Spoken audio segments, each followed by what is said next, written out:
TAM TUK by George Adams. Continued. Chapter 10.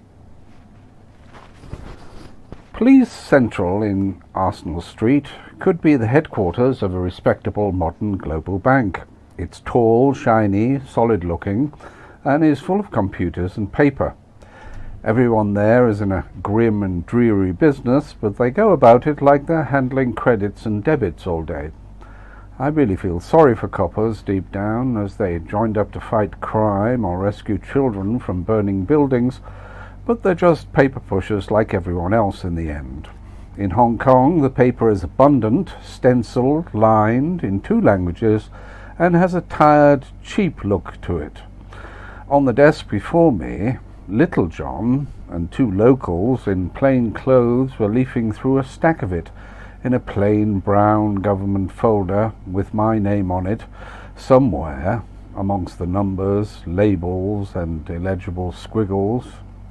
I wonder how much info they kept on the real criminals. Mr. Trelford, thank you for coming to see us this morning. I apologise for the late hour, but our inquiries are rather urgent.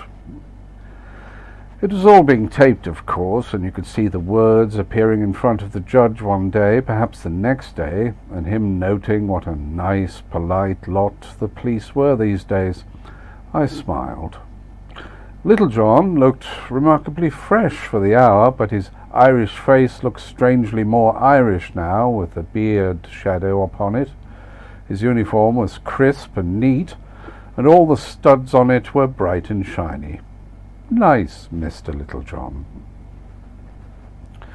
As I told you before, Mr. Littlejohn, when you stormed round to my hotel room the other afternoon whilst I was working, I never object to helping the police. Thank you, Mr. Trelford. I wonder if you'd mind telling us where you were this evening, and more precisely at midnight or thereabouts? Well, before I start helping you in some way, I think it would be polite of you to help me out and tell me if I'm suspected of a crime and what crime that would be. I'd also like to know, if I'm not suspected, what crime you're investigating within the present parameters of discussion. Not that I've anything to hide, but you do know that I'm a private investigator, and I have a duty to my client's confidentiality. We're aware of that. We're usually interested in 2 deaths, actually, one of which we strongly suspect is a murder, and the one which occurred this evening, in fact, which we provisionally believe was another murder. The first party referred to is your landlord, Mr. Sung, and the second is your client, Alex Sung, Mr. Sung Jr. Well, I'm quite surprised to hear you think Mr. Sung Sr. was murdered. The autopsy has revealed that he died not from a fall or a heart attack. He died from the injection of a substance we believe to be carbolic acid, which was administered directly to the heart muscle. We believe he was unconscious at the time. Although the symptoms of his death mimicked in every way those of a heart attack, and the point where the needle entered the body was hard to detect, our pathologist is adamant that this is how he died. I said nothing for a while. And how can I help you with the provisionally believed murder of Mr. Alex Song? You can tell us where you were this evening. At what time? I can tell you that around midnight and until about 2 a.m. I was with my friend and partner, Larry Snowden. Before that time, I was assisting a client. Could you tell us a little more? Not at this stage. I'm sorry to say that my instincts as a former barrister, my present duties as a private investigator, somehow mitigate against me chatting away with police with the tape running or justifying myself in some way when there are 2 murders in the frame. So I will make a statement now, and then you will have to decide whether you want to take it as it sits and release me, or whether you want to detain me and charge me, but heaven knows why and with what evidence. So here it is. I did not kill, suborn, incite, instigate, abet, or otherwise assist or participate in the presumed killing of Mr. Sung Sr. before or after the event or events, and I did not kill or assist, etc., etc., in the alleged killing of Mr. Alex Sung Jr. That's all I have to say. Little John looked at his two local assistants, who seemed as if they might possibly know a lot more than him, but that wasn't saying much. I looked at the tape machine, and one of the local men at last had the initiative to turn it off. Then I looked at the two men, one by one, and then towards the door. They both took the hint, got up, and left the room. Little John remained, immediately looking a lot smaller without two other men by his side. As I said, Little John, I'm more than willing to help the police, but it would be nice if you treated a man civilly and with just a little respect. You could have met me for a drink and a nice little chat in some lobby lounge, but instead you choose to drag me into this glittering, high-tech, pencil-pushing hellhole at this ungodly hour for an old-fashioned, full-frontal taped grilling, as if it's going to get you anywhere. Man, you're so ham-fisted, you're positively dangerous. Tell me what you know. None of this is on the record. Everything is on the record with a copper like you. I don't trust you, and I don't like you. You have what you would call a public relations problem. So who will you talk to? No one, if you're in on it. Why don't you hand the investigation over to someone with a bit of imagination? Who, for example? I thought for a moment. Is Jake Halloran still around? Halloran? He's practically retired. Another good man gone then? No. He's still with the force. He mainly does admin and training these days. As I said, another good man gone. So if we release you, you'll keep in touch with us and tell us where you are and chat to Superintendent Halloran when he becomes available. Sounds like a deal to me. I can't do anything like that without authorization. I'm going to have to hold you until I can work things out our end. That may take some time. I'm sorry about that.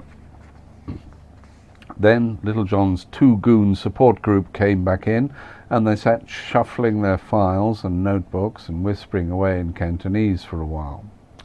It's very difficult to whisper in Cantonese, as you get all the tones wrong. It's nature's shouting language, if ever there was one. Little John's Cantonese sounded halfway right sometimes, if you used your imagination. I was led down the blue-carpeted corridor to the Schindler, and taken down not to the holding cells, but to a kind of visitor's canteen with vending machines and a lot of formica top tables and screwed down benches where most of the relatives of Hong Kong scumbags had sat some time, sipping lai cha and sucking up noodles and trying to put a brave face on another pinch in the family. It was yet another place I'd seen recently to slit your wrists or at least gulp and sigh in. If only gumshoeing had more glamour, we'd all be doing it. I thought for some time how old Marlowe would have handled things and reckoned I came out at least even. They had stenographers in those days, of course, and he would have snarled at them and hit the desk with his hat. The rooms would have been full of tobacco smoke, but now every police office just smelled of musty ink and that sickly fug of electronic gadgets overheating. There were no ashtrays anywhere, and spittoons were definitely yesteryear. Otherwise, the situation was about the same as in Marlowe's day. Dim policeman trying to work the muscle, a vaguely heroic private dick protecting his client and trying not to be the fall guy, and no one else anywhere giving a damn really, as long as they got their salary or their bung or their payoff and it all stayed out of the papers. Film noir was definitely still the thing to watch. Around an hour later, the place started to fill up with sorry-looking moles in culotte and boots and wrinkled blouses and hair that looked as if it had been crisply fried. There were mean little men with pinched, furrowed faces and permed or tinted hairdos, hugging showy mobile phones and wobbling their legs as they sat like they did when the race meetings were on. Sometimes there was a respectable-looking man or woman who could have been a duty lawyer or a social worker, or just an honest branch of the family no one talked about in mixed company. They tried not to look round, and often they were fighting back tears. "It has come to this," hung in the air like a workhouse motto. And if you wanted to write a new soap opera, all the main ingredients were there before you, in the raw, but no one would buy it because it was all so mean and dull. There was shoplifting and petty gambling and drunk driving and small-time larceny as a backdrop, peppered with ketamine tablets and a bit of angel dust if you were lucky. Nothing very fancy, nothing very noble, and nothing at all even engaging about it all.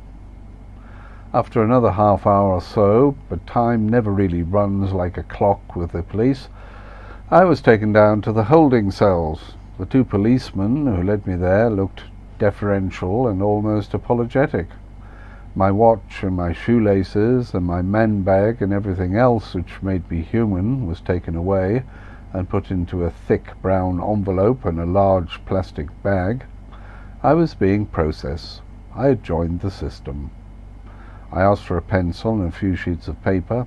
They gave me them, and the door was slammed. I always feel like Gulliver in a cell.